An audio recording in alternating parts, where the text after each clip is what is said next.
এবার অনেক সুন্দর কাঁঠাল আসছে আমাদের বাগানে। বেশি বেশি কাঁঠালের বাগান করবেন। এই যেরকম লম্বা লম্বা কাঁঠাল আপনার গাছের একদম মগ ডাল পর্যন্ত যদি থাকে, তাহলে কিন্তু অন্তত পক্ষে বিক্রি না করলেও নিজে খাওয়ার মতো যথেষ্ট হয়ে যায়।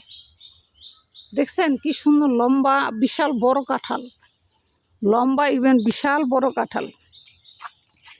তাই সবসময় দুই একটা কাঁঠাল গাছ লাগাবেন। নিজের হাতের কাঁঠাল গাছ লাগানো, নিজের বাগানের কাঁঠাল গাছ লাগায়া কাঁঠাল খাওয়া, এটার মজা আসলে অন্যরকম।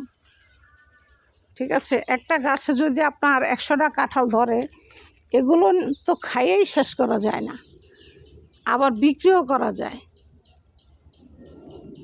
তাই কাঁঠালের বাগান করবেন। আমাদের গাজীপুরে কিন্তু খুব কাঁঠাল হয় ভালো।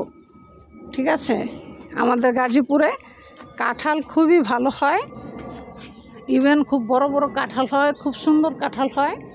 কাঁঠাল বাগান করবেন, কাঁঠাল বাগান করবেন, সবজির বাগান করবেন। ঠিক আছে, কারণ গাজীপুরের মাটি কিন্তু খুব ভালো, বিশেষ করে লিচু হয়। ওই যে আমার একটা কাঁঠাল গাছ দেখেন, একদম ঝোপায় ঝোপায় কাঁঠাল ধরে রয়েছে, একটু দূরে, এই জন্য আর কি দূরে শু করতেছে, ঝোপায় ঝোপায় ধরে রয়েছে দেখেন। আর এখানে আমি পুঁই শাক ফলাইছিলাম, এই যে আলহামদুলিল্লাহ পুঁই শাক আমার হয়েছে। বৃষ্টি না হওয়ার কারণে গোড়াটা অনেকটা শুকনো শুকনো লাগতেছে। বৃষ্টি হলে আর কি সুন্দর তরতাজা হয়ে যেত, তো বৃষ্টি হচ্ছে না বলে আর কি অবস্থা।